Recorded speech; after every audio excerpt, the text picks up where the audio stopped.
السلام عليكم، نرحب بكم جميعا الحضور تاعكم، شرفتونا بالحضور تاعكم. نرحب بضيفنا مسيو يحيى بنطور اللي شرفنا بالحضور تاعه اليوم. اليوم عندنا فرصه باش نتعرفوا عليه ونتعرفوا على الاعمال تاعو، خاصه نتعرفوا على واحد الاصدار جديد لي بورت du poème. C'est un ouvrage en hommage à Habib Tangour, par la contribution de plusieurs artistes, poètes, écrivains, académiciens sur son parcours poétique. Donc aujourd'hui, on va traiter de quelques points. On fait une rencontre précédente, c'était le 3 septembre 2022, l'année dernière. Aujourd'hui, ce sera une continuité à la rencontre qui fait. Tout d'abord, M. Habib Tangour, c'est un écrivain, anthropologue et avant tout et surtout poète. Né à Mostarganem en 1947. Il part en France en 1959 pour revenir en Algérie en 1972 pour son service national. Il enseigne à l'université de Constantine de 1994 à 1994, puis à l'université du Val-d'Essonne et à Paris 7. Il a plusieurs ouvrages publiés notamment Tapapar Kitak, publié en 1976. Sultan Khaled pour la lecture d'histoire en 1985. Le vieux de la montagne avant ça. Oui. Le vieux de la montagne en 83. Sultan Khaled en 85. L'épreuve de l'arc 90. Les gens de Mostra en 97. Le poisson de Moïse en 2001. Aussi traversé en 2002, et j'en passe non tellement. Et les derniers ouvrages, ce sont des pièces de théâtre. On a Salih Bey, Captif sans éclat et les animaux de Nouvelle-Guinée, publié chez la maison d'édition algérienne avec. M. Habib Tangour a été traduit en plusieurs langues, notamment en allemand, en anglais, en arabe, en italien, en néerlandais et même en macédonien. Il a traduit lui-même plusieurs poèmes en dirigeant, entre autres, en dirigeant la collection des poèmes du monde chez la maison d'édition Habib. On va revenir sur ce point plus tard. Donc, il a eu plusieurs prix, il a notamment le prix européen de la poésie en juin 2016 et le prix Benjamin Fondan en 2022. Pour l'ensemble de son œuvre. Je vous cède la parole pour ajouter ce que je viens de dire là. Non, ce que tu c'est bon. Et aussi, tu parles que le maître de l'heure, Bien sûr, bien sûr. Ah oui, on a eu deux rencontres concernant Habib Tangour. La première, c'était concernant le livre, le maître de l'heure. On a eu l'honneur de le lire et d'en débattre avec mon ami Rahim. C'était en août de l'année dernière. Par la suite, on a eu l'occasion de rencontrer M. Tangour en septembre. Aujourd'hui, c'est la troisième rencontre concernant M. Habib Tangour. Avant de commencer, j'ai envie qu'on parle de quelques personnalités mostarganaises, ce que vous avez côtoyé durant votre jeunesse, notamment Mohamed Khadda et les Ben Antar. C'est à vous maintenant. Qu'est-ce que vous avez à nous dire par rapport à ces personnages et qu'est-ce qu'ils vous ont apporté pour votre poésie? Abdullah Ben Antar et Mohamed Khadda, en fait, c'était des amis à mon père qui m'étaient des kaki. Donc, je les ai suivis quand j'étais lycéen.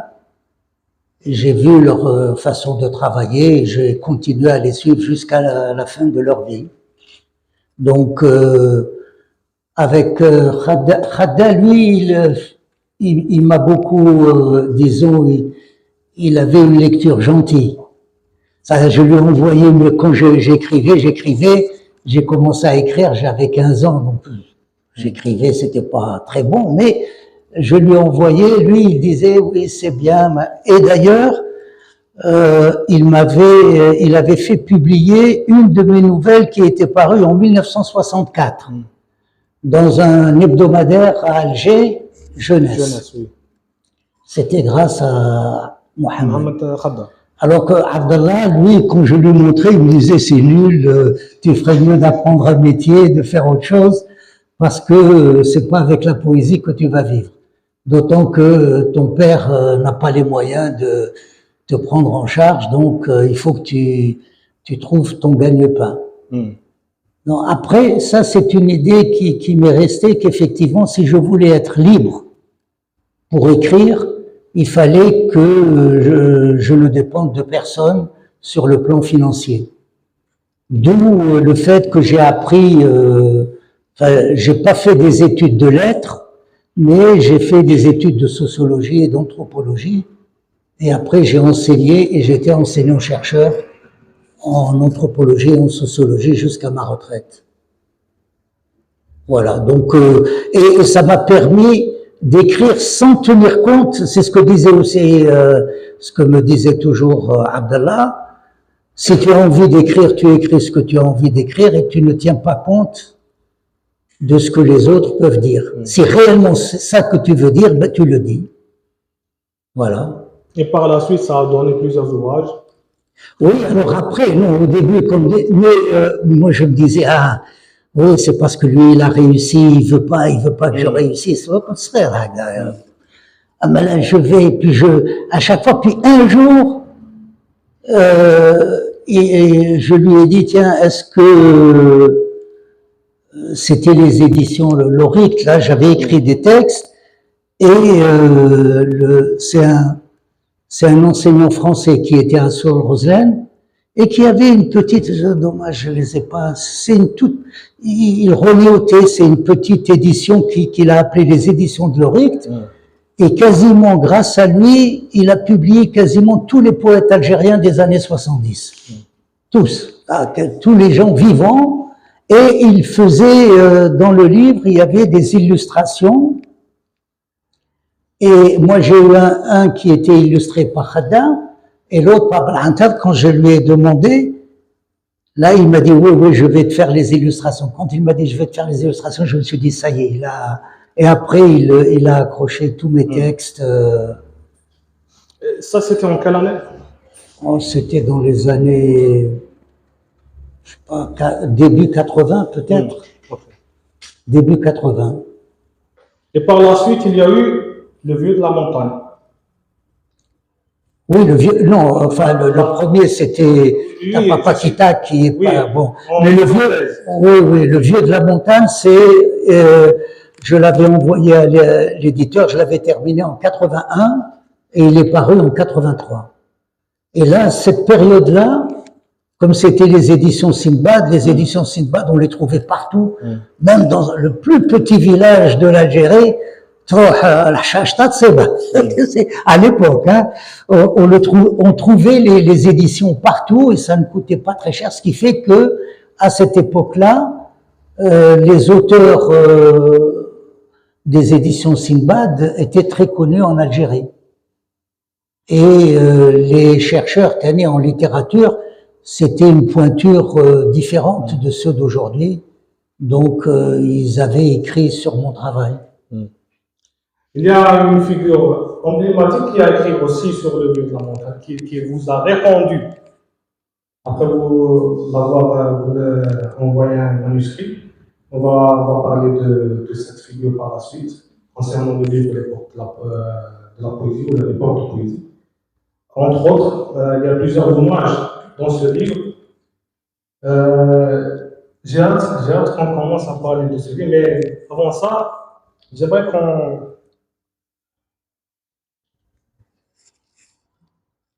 qu'on parle de votre contribution chez APIC concernant la poésie en dirigeant la collection Poèmes du Monde. Donc pour vous, quelle est l'importance de la poésie dans la société en général? La poésie, c'est considéré comme le sommet de la littérature. C'est-à-dire, il n'y a pas d'argent dans la poésie, on ne gagne pas beaucoup d'argent, mais par contre, le prestige est important. Donc, la plupart des pays, quand ils parlent de leurs écrivains, ils parlent surtout de leurs poètes. Shakespeare, Goethe, tout ça, c'est les grands poètes, Dante, Adonis, Al-Mutanabbi, enfin, c'est que les noms des poètes qui sont, on ne cite pas les romanciers, c'est très rare. Parce que c'est les poètes qui travaillent la langue, qui travaillent l'imaginaire, qui travaillent de façon, enfin, qui permettent, les poètes permettent de, disons, d'accompagner les moments heureux et les moments malheureux des individus. Donc, l'intérêt de la poésie, c'est justement ça. Et moi, l'idée que j'avais pour disons, j'arrivais à partir de 70 ans, je m'étais dit, bon, qu'est-ce que je peux faire pour les jeunes poètes en Algérie? Disons, la dette que je peux avoir, qu'est-ce qu'on peut faire pour...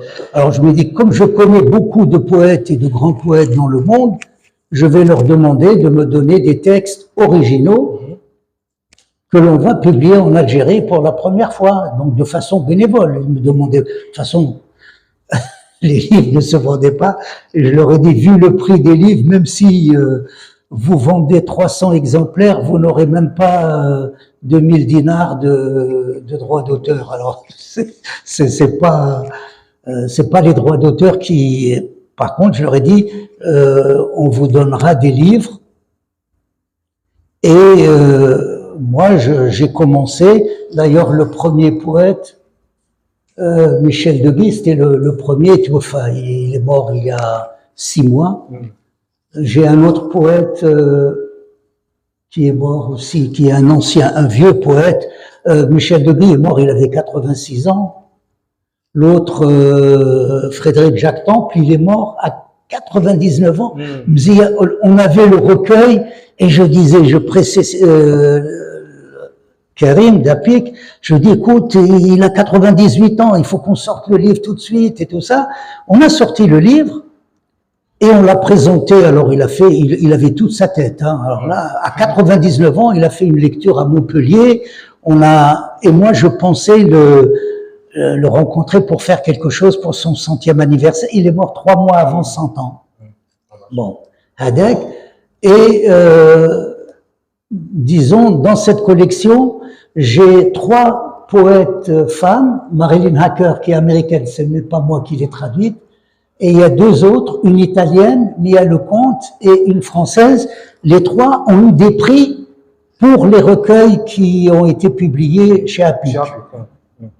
Donc 3 prix, et c'est surtout, je voulais, vous savez, en Algérie, on n'a pas encore compris une chose, que la nationalité de l'auteur, c'est la nationalité de l'éditeur. C'est-à-dire que quand un Algérien publie au Seuil, les livres sont considérés comme français. C'est l'auteur, c'est le Seuil qui a publié. Et je me disais, pourquoi, au lieu d'acheter, parce qu'en Algérie, les quelques rares, ils vont acheter les droits de reproduction. Quand un livre marche bien, ils achètent les droits de reproduction. J'ai dit, mais pourquoi acheter les droits de reproduction? On pourrait nous-mêmes publier des auteurs pour la première fois, et c'est à nous, on peut les faire connaître aux autres pays francophones, par exemple, ou aux pays arabophones. On peut publier, nous, des auteurs inconnus. Et ça n'est pas rentré dans la tête. Il y avait un seul, mais il faisait des mauvais livres. Enfin, des mauvais, c'était les années, fin des années 70, début 80, les éditions La Fomique, Bouneb. Là, je sais pas où il est, mais enfin, Bouneb avait eu l'idée, il a publié un auteur russe qui n'était pas connu, il a fait la traduction. Après, l'auteur est devenu très important en Europe, donc il l'avait publié pour la première fois. Et lui avait publié aussi une auteure française. Et il avait cette idée que c'est à l'éditeur de chercher des auteurs. Et en fait, si l'éditeur est un bon éditeur, il peut découvrir des auteurs et les faire connaître aux Français, aux autres pays africains, etc. Bon, ça n'est pas encore rentré dans la tête. De la même façon que si on veut, mais ça ils n'ont pas suivi le prix Mohammed Ibn, j'ai dit si vous voulez qu'il soit important, c'est aussi on peut donner le prix à un auteur qui publie pour la première fois en Algérie, même s'il n'est pas algérien. Puisque en France, par exemple, le prix Goncourt, il a été donné à Benjeloun, il a été donné à il a été donné à des tas d'auteurs qui n'étaient pas français. Même le dernier, c'est un Sénégalais. Donc, ce qui importe, c'est l'éditeur. C'est l'éditeur qui est important. Et donc, là, on est à peu près, on va avoir bientôt 30. J'ai, par exemple, dans la collection, le plus grand poète suédois vivant. Il m'a donné, voilà,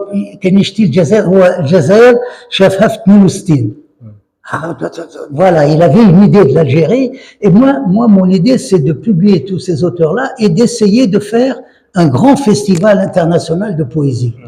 Parce qu'un pays qui a un grand festival de poésie international, c'est ce qui fait le renom d'un pays.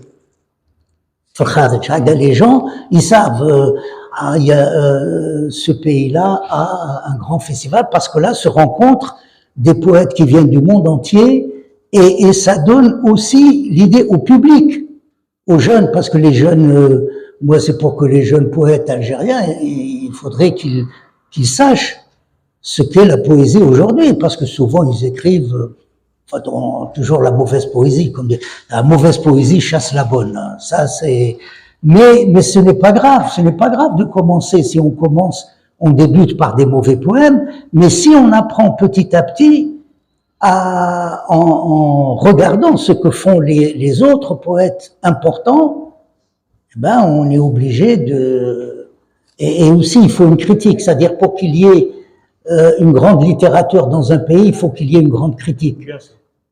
Et de grands lecteurs. Bien sûr. C'est très important. Voilà, donc et malheureusement cette collection, heureusement j'ai publié récemment un qui est âgé lui aussi, il a 80 ans, mais c'est le grand poète luxembourgeois, et grâce à ça le Luxembourg m'a donné l'aide à la publication, ils nous ont donné 3 000 €, ce qui a permis de publier les 6 auteurs avec lui. Parce que le Luxembourg aide tous ces poètes. Et on a fait des lectures, ils ont acheté les livres, ils lui ont payé le voyage et tout. Il y a des pays comme ça qui font la Suisse aussi, mais ils ont de l'argent, c'est des pays qui sont riches. Mais disons que j'ai des fois des sponsors qui m'aident. Malheureusement, les sponsors sont étrangers. J'ai pas encore eu des sponsors algériens. Mais parce que nous, on sait, même le prix Mohammed Ibn, il faut chercher les sponsors tlemcéniens, il y a des grands médecins, ils peuvent donner de l'argent. Mais il n'y a pas. Fi Bled Qbail, ils font ça. Bled Qbail, j'ai été, il y a un petit salon du livre dans un petit village, Boujima, il est entièrement pris en charge par la population. Les restaurateurs, les logements, c'est vraiment, ils ne demandent rien au ministère, et je me dis, c'est ça qu'on devrait pouvoir faire. J'espère, Inch'Allah. Parce que même Film Stralim, il y a quand même des gens qui ont de l'argent, qu'est-ce que ça leur coûte? D'ailleurs, entre guillemets, je donne quand même l'information, il y a une grande librairie à Alger, c'était la librairie Dominique, c'était l'ancienne librairie d'Alger républicain, du Parti communiste à l'époque coloniale au collège. C'était une des grandes librairies d'Alger, fait la rue Charras. Eh ben, elle a été fermée, maintenant endettée au collège.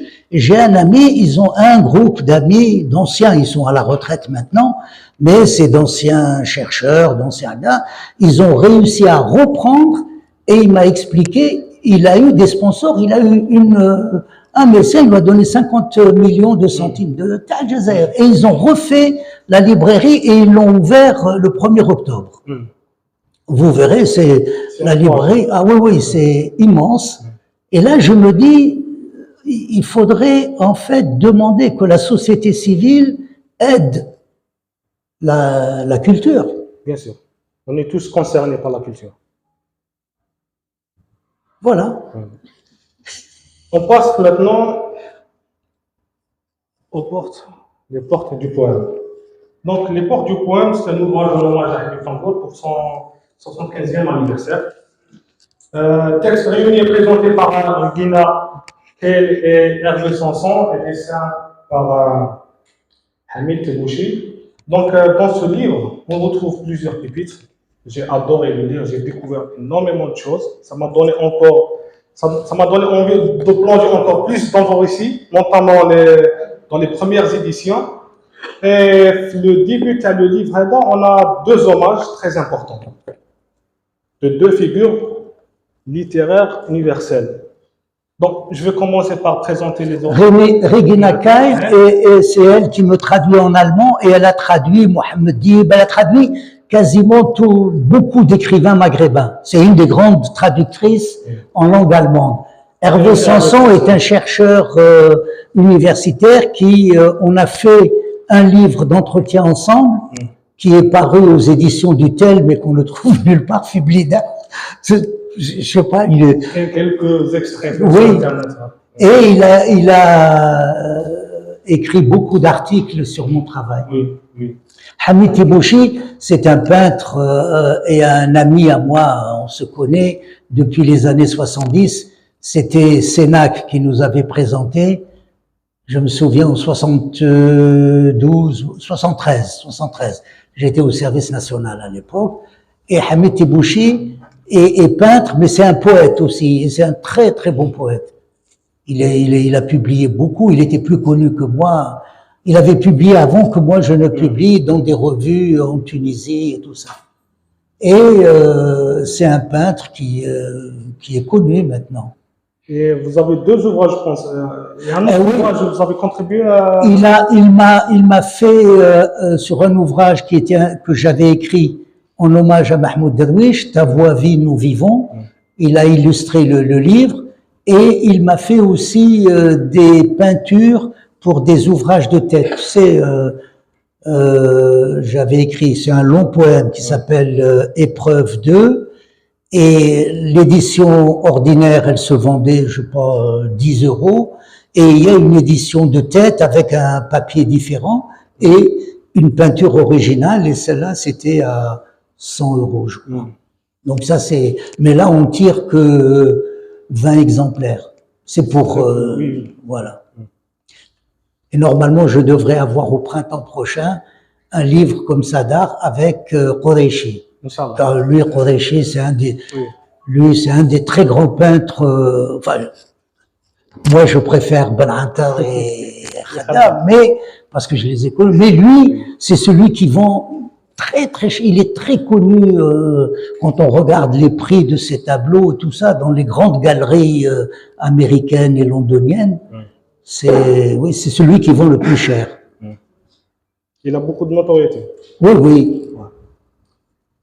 Donc, les personnages des Nahdalion, ce sont Mohamed Dib et le poète Adonis.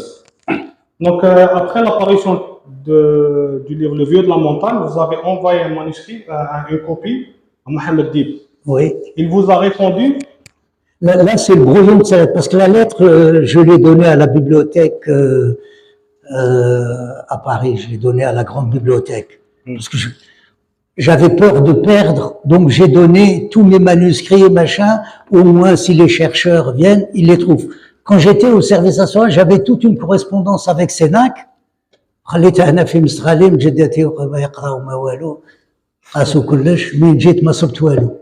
Vraiment, voilà.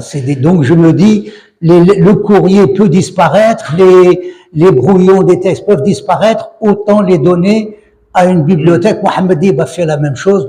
Je m'étais dit, moi j'aurais voulu les donner à la Bibliothèque nationale Hna, mais comme j'ai vu comment ils traitent, ou bien même l'université, j'ai dit, je suis sûr que la Bibliothèque de France s'est conservée et les chercheurs pourront travailler. Donc il vous a répondu le 18 octobre 1983. Oui, parce que Mohamed Dib était à cette époque-là, édité chez Sindbad. Donc, comme on était dans et que moi je l'avais lu depuis ma jeunesse, et je m'étais dit, il est chez moi, je lui envoie un livre comme ça, j'ai envoyé à Ketab. C'était une tradition. Enfin, dans ma génération autrefois, les jeunes aujourd'hui n'en voient pas. Bon, donc, mais dans la génération, quand on a j'ai envoyé à des écrivains que je connaissais, que que j'appréciais et tout ça, des Français, des Américains et des Algériens. Donc, oui, il m'a écrit. Et là, le brouillon, c'est parce que le brouillon se trouvait dans la famille et ils l'ont donné à Hervé Sanson. Il a pu constituer la lettre. Oui. Donc, je vous lire cette lettre. Par la suite, je vais vous lire un hommage, un point hommage de Adonis. Donc, on trouve dans cette lettre, cher monsieur Habib Tango, vous avez été aimable de m'envoyer votre œuvre de Vieux de la montagne. Je vous en remercie d'autant plus vivement que sa lecture m'a procuré un plaisir qu'un livre vous donne rarement à ce point. Tous les éléments en sont portés à un tel degré de fusion que la moindre scorie s'en trouve éliminée et que le lecteur ne reçoit de vous que des pierreries parfaites, de l'eau la plus pure. Aujourd'hui, on dirait les puces de télévision dont sont faits les micro-circuits. Votre récit étant moderne de ton justement, c'est pour nous, écrivains, un modèle. Nous nous perdons trop en bavardage. Dieu sait pourquoi et dans quel but. Et heureusement, des œuvres comme la vôtre, qui, tout en nous interpellant quant à l'essentiel, quant à ce que doit être, quant à ce qui doit compter pour un homme tout court, quel qu'il soit, rappelle à ceux qui se mêlent d'écrire l'exigence nécessaire et haute sans laquelle toute parole est promise au vent. Donc, on ressent non seulement l'admiration de Mohamed Dib concernant votre œuvre de Vieux de la montagne, mais aussi ce rappel. Il rappelle à travers vous, il prend le livre comme étant un modèle pour tous les écrivains, c'est tout pour un rappel pour revenir à l'essentiel, pour ne pas trop se perdre dans la labyrinthe de la lecture. Oui, dans le bavardage. Mais à partir de là, après, j'ai été le voir et je le voyais régulièrement. Quand j'allais à Paris, j'allais le voir. Ou même quand je me suis installé à partir de 92, 93, donc j'allais le voir tous les mois. Clara, Gassam. Par la suite, vous avez travaillé sur les œuvres J'ai publié la poésie complète de Mohamed Dib aux éditions de La Différence. J'ai fait un gros travail qui m'a pris beaucoup de temps et on va le rééditer parce que après, à l'époque, je n'avais pas tous les brouillons. J'ai fait la recension de tous les poèmes qui étaient publiés dans les revues, les extraits qui étaient dans ces romans, etc. Mais là, avec les brouillons que j'ai pu voir, je travaille à une deuxième édition. Sinon, j'ai fait, d'ailleurs, il y en a quelques-uns ici, j'ai fait un travail sur le roman Le désert sans détour. Le désert sans détour, comme j'ai pu voir les brouillons à la Bibliothèque nationale, j'ai pu faire une présentation avec la genèse, expliquant la genèse du livre et tout un appareil de notes. C'est-à-dire que je trouve que quand on a nos auteurs classiques, on ne peut plus se permettre de publier un auteur classique comme il a été publié avant en mettant juste une petite préface. Mais au contraire, il faut faire un dossier. Si vous prenez n'importe quel livre de poche d'un auteur classique français ou allemand, vous avez des explications, des choses, et donc ça manque. Et je l'ai fait, et encore, je l'ai fait, c'est un travail rapide, parce qu'il y avait plus de choses à dire, mais l'éditeur me pressait. Mais en fait, je me dis, si des enseignants de littérature en Algérie voient le travail, c'est pour les obliger à faire mieux que ça. Parce que c'est eux qui doivent faire ce travail. Je me dis, si on prend un roman de Dib et on fait une présentation, on peut faire un master, un étudiant peut faire un master 2 en faisant un travail sur un texte comme ça, avec regardant toutes les notes, regardant toutes les... Et là, ça ferait avancer le travail de recherche. Mais si on met juste comme font beaucoup d'étudiants, du copier-coller de ce qui a été écrit avant, ça n'a aucun intérêt. Concernant la deuxième figure, Adonis, donc vous avez bien connu Adonis. Adonis aussi était publié aux éditions Sinbad. Sinbad. Donc je lui avais aussi envoyé Le Vieux de la Montagne à l'époque et on s'était connus et on avait beaucoup de relations. Je l'avais même invité en 90 à Constantine, je l'avais fait inviter, il avait fait des lectures et des choses comme ça. Et je me souviens à l'époque à l'époque c'était un peu dur, les écrivains arabophones قالوا له على تروح وهذاك حزب فرنسا ومنا وكلش وخاف قال لي من بعد قال لي ما نجيش قلت له كيفاش انت تقول ذاك صديقي وكلش وانا قلت له ما صديقي بل يقولوا هذا كذاب قلت له تحشمني قدام الناس قلت له هذوك اللي قالوا لك كيما هاك شفت انت تعطي لهم قيمه بالنسبه للكتابه تاعهم قال لي لا قال لي موجه من بعد ils l'ont réinvité ailleurs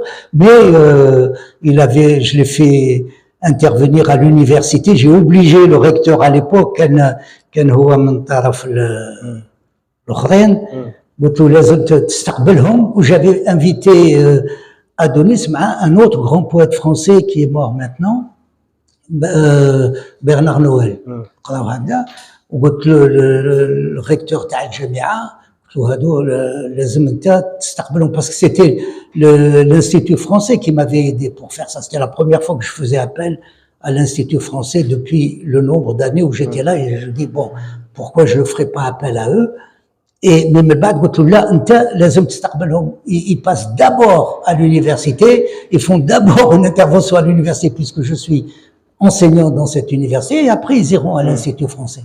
Et la dernière séance, j'ai obligé le théâtre. Tous les copains, la lecture, on l'a fait dans le théâtre de Constantine et pas à l'Institut français. Voilà. Donc on retrouve le livre, l'ouvrage, ce poème. Je vais le lire en arabe, après il y a la traduction en français. تحية إلى حبيب طنبور. عندما أقرأ قصيدة لحبيب طنبور يحتضن هذه القراءة فضاءان يتعانقان في سرير واحد الصوت الشرقي والأفق الغربي. الأول باطن القصيدة والثاني ظاهرها.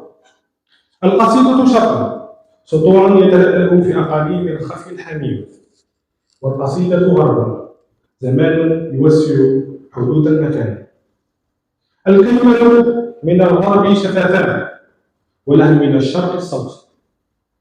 ما يكون إذا شغل الكتابة أهو غربي أهو شرقي أهو بين لكن ما الشك هو ذا أني أسمع الجواب تقوله التجربة وتريدها ما لا شكل له هو الشكل أكثر انفتاحا على اللانهاية. هكذا يتاح للشاعر حبيب طنبور أن يقول لقارئه نعم تمطر الشمس. لكن في كلمات الشاعر والعاشق يتشرد بين أمواج كلماته ولفاف صوتها. عندما أنتهي من قراءة قصيدة لهذا الشاعر الصديق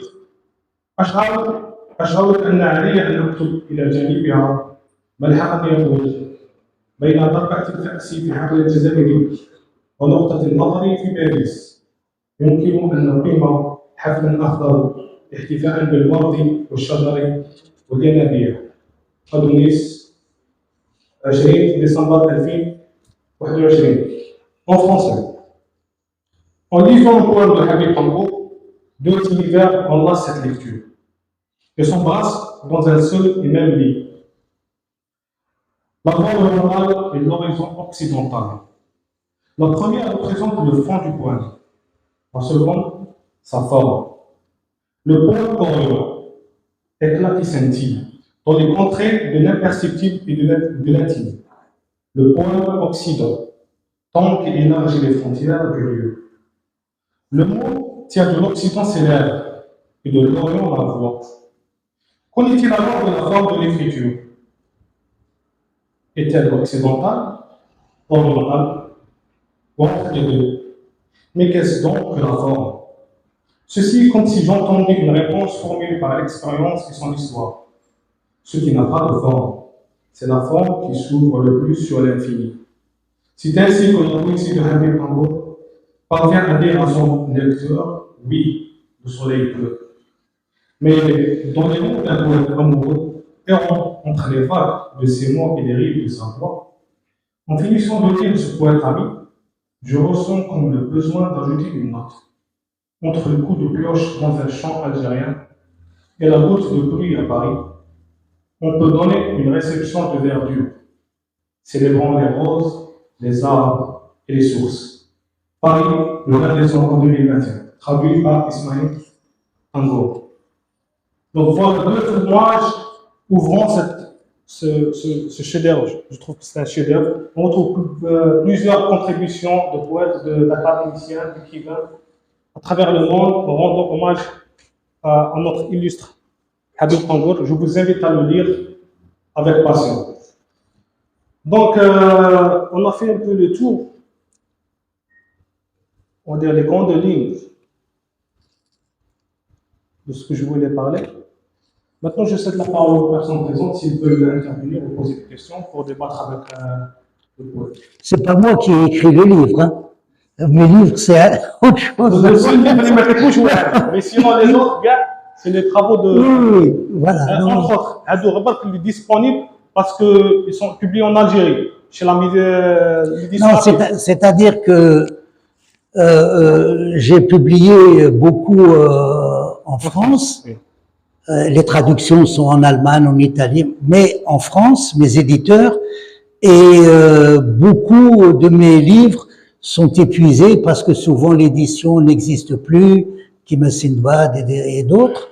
Et je m'étais dit, autant trouver un éditeur en Algérie pour que le public algérien, que de toute façon arrivé à un certain âge, je n'ai pas besoin d'être publié en France pour me faire connaître. Parce qu'au départ, c'est comme quoi, j'écrivais mes textes. Sultan Galiev, c'était des stenciles.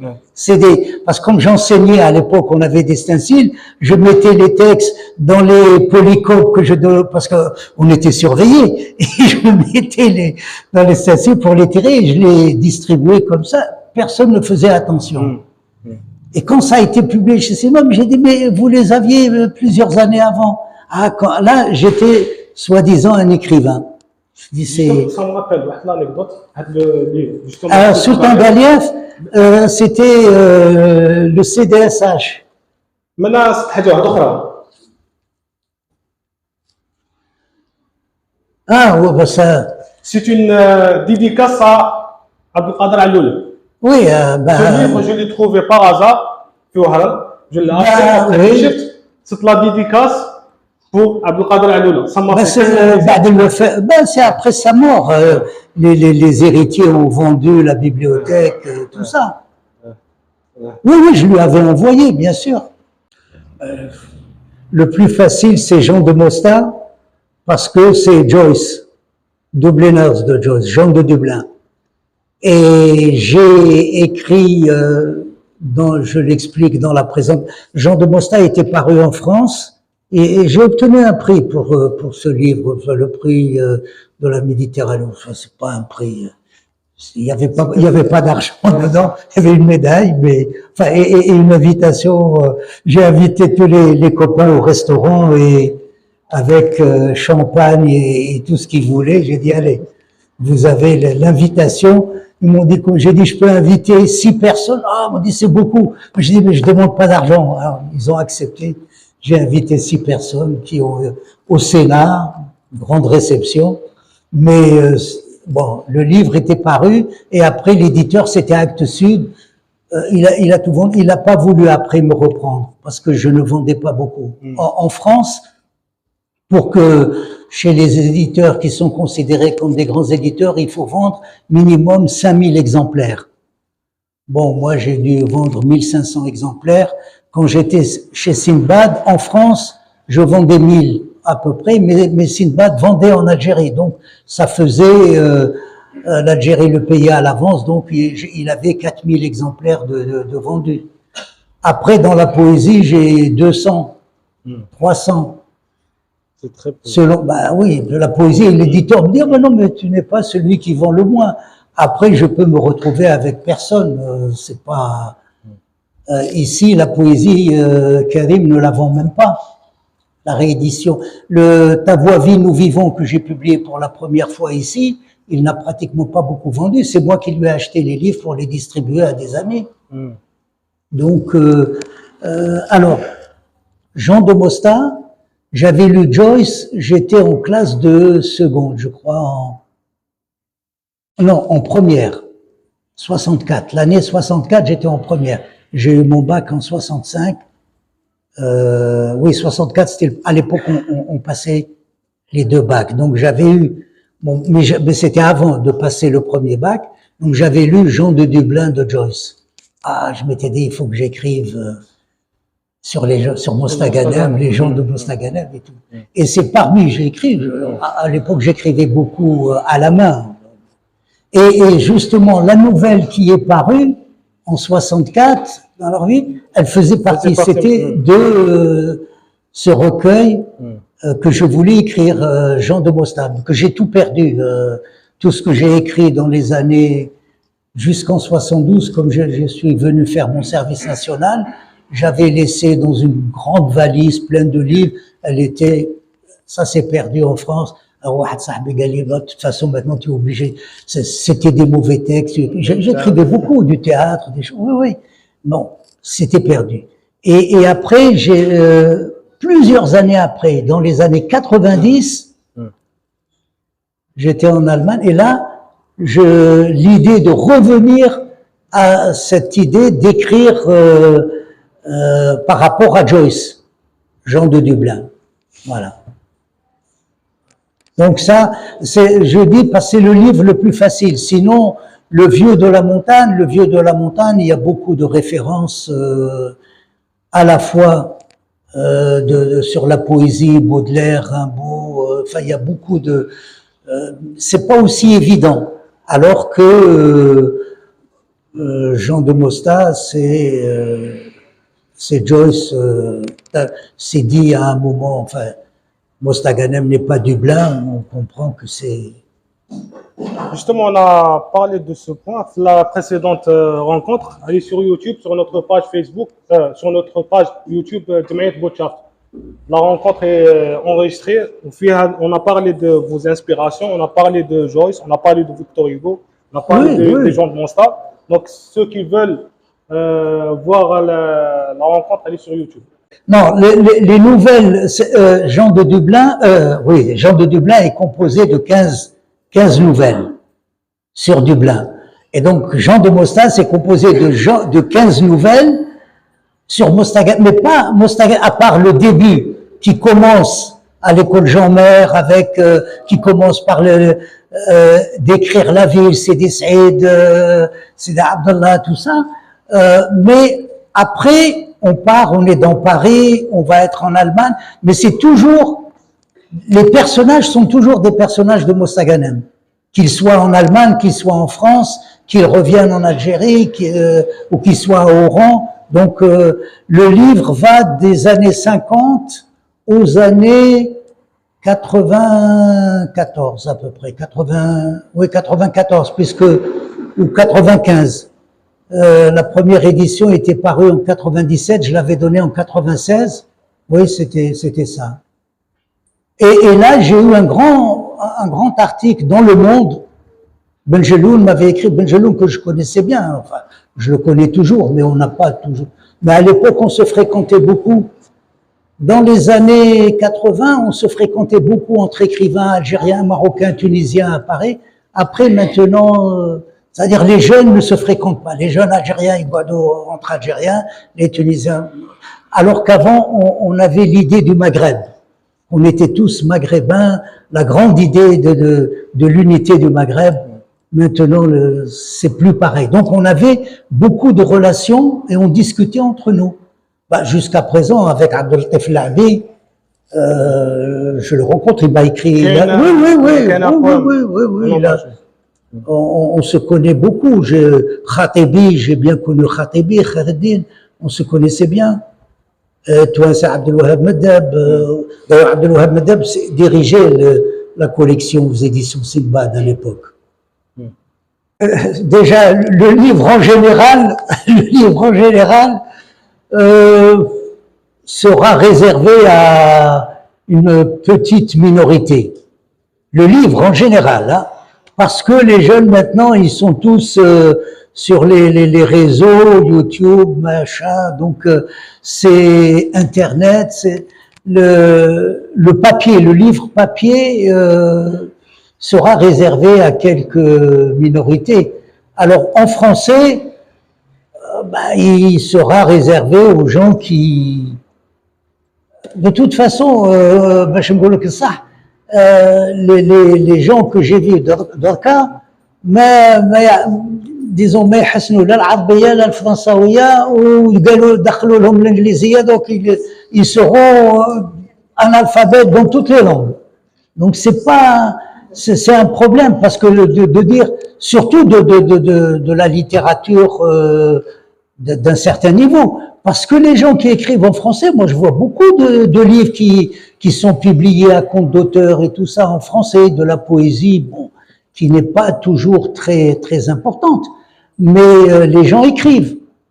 Donc le français, moi mon idée c'est qu'on aurait pu être vraiment, on était pour être un pays d'un grand bilinguisme, même trilinguisme avec le Amazigh, mais on aurait pu être un pont avec l'Afrique francophone, on aurait, mais ça n'a pas, parce que le français, qu'on le veuille ou non, mais le français bon, le butin de guerre, mais c'est langue nationale.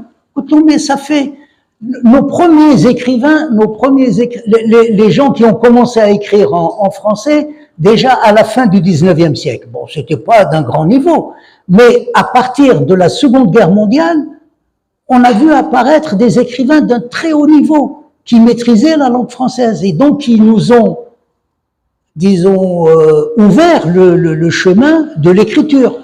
Et donc moi, je fais partie de la 3e génération parce que après Dib, Kateb, Faraoun, Mamri, il y a eu Boujadra, Malik Alloula, Nabil Fares, هذوك من بعد وحنا avec Tahar Jaout, Mimouni, c'est ma génération. Après, il y a une 4e génération, Ben Fodel et d'autres. Donc on n'arrête pas. C'est un mouvement qui est tout à fait normal parce que et aussi je pense psychologiquement l'écriture en français permet d'avoir une certaine distance par rapport à sa propre société parce que contrairement à ce qu'on croit la censure la plus terrible c'est pas la censure politique c'est l'autocensure c'est la censure parce qu'on n'ose pas dire certaines choses à son public c'est beaucoup plus grave. Parce qu'il y a des tas de choses que l'on pense dans la réalité, dans la société et qui ne se disent pas. Et la censure politique, oui, mais c'est pas celle-là qui touche vraiment la censure politique. On peut trouver des tas de biais. Voilà, au début, moi j'écrivais, c'est à l'époque de Boumediene, donc j'écrivais mes textes. Le vieux de la montagne, Sultan Galef, je parlais de l'Algérie. Et personne ne savait. Bon. Mais après, oui, j'ai eu des problèmes après. Et je sais que les gens lisaient attentivement mes textes. Mais ils me laissaient. De même que ma pièce de théâtre, Salah Bey, à l'époque, c'était à l'époque de, ça y est, Bouteflika. Et je parle il parle pas de Salah Bey, il est en train de critiquer le régime. Et ils m'ont refusé la pièce. D'ailleurs, après, ils ont dit à Boudjema'a ici, on ne te donne pas, celui-là, c'est un auteur subversif. Donc, mes pièces ne sont pas jouées. Mais parce qu'ils voient très bien, quand on écrit, on peut, mais les auteurs classiques français, Molière et tout ça, ils critiquaient le roi et tout, mais ils trouvaient le biais. La censure, il faut toujours, les grands auteurs ont toujours écrit ce qu'ils ont voulu écrire. Mais il faut trouver la forme et comment dire les choses. Et de dire, ah, je ne peux pas écrire, non, ça de toute façon, ça n'est pas un argument. Je ne peux pas écrire parce que j'ai une famille, je ne peux pas écrire parce que ceci, non. Si tu dois écrire, tu écris. Sinon, ben, tu n'as pas écrit. Celle qui enveloppe, la plus pure et la plus souillée, mère étale à l'accès interdit, dévoreuse de sept, poussée par audace conquérante au hasard, à écouter le chant des sirènes, à plonger dans le soufre, hantise maternelle ballottée à ce jour, malgré des transformations nombreuses, souvent dérisoires. Comme si, regard pris dans le bleu écru, âme s'étant fixée une fois pour toutes, après avoir été livrée, sevrée, tellement à la rue après l'école. C'était une école indigène, au toit rouge, avec horloge et clocher, école Jean-Mère, non loin, comme pour marquer le seuil du champ de tir, la station Carré, aujourd'hui mal encastrée dans une cité HLM d'un proche qui veillait alors souterrain. L'état des lieux et les récits entretenaient la croyance. L'enfant ne s'aventurait jamais seul dans les parages de l'édifice. On l'avait prévenu des dangers mortels que représentait sa ligne de chance, trop bien tracée dans la main droite, et il fuyait tout habit rayé, le vêtement pouvant couvrir quelques sorciers marocains en quête de trésors. Alors, attends, on va continuer sur d'autres... Au fond, ah oui, nous sommes partis ensemble en France sur le quai Rouen. Kader avait pris le même bateau, mais c'était la colonie de vacances. Et ce qu'il ne raconta pas sur Pradel, agitant son canif multilame. Quelle idée saugrenue d'appeler quai Rouen un bateau et persister, Tassili, Hogar, Tipaza, conjuré par le sable et la rocaille, la moiteur bleu-blanche du rivage habité. Au fond, jadis importe peu, sous pression, voltige des feuilles caduques, les noyaux d'abricots jalousement serrés, la fontaine encombrée à l'heure d'ouverture et les coulées de miel à chaque régalade. Je ne me souviens plus très bien. Merci pour cette lecture. Donc, on trouve ces passages en traversée, laquelle est disponible de Baïchir. Donc, je pense qu'on a fait le tour. On passe à la vente dédicace. Oui. Donc, là, on m'a intéressé à l'empreinte des livres en vente avec la dédicace de l'auteur, sinon la qualité d'une petite collection, Donc, je vous remercie tous pour votre attention, pour votre présence. Inch'Allah, je conduis à d'autres rencontres. Salam alaikum.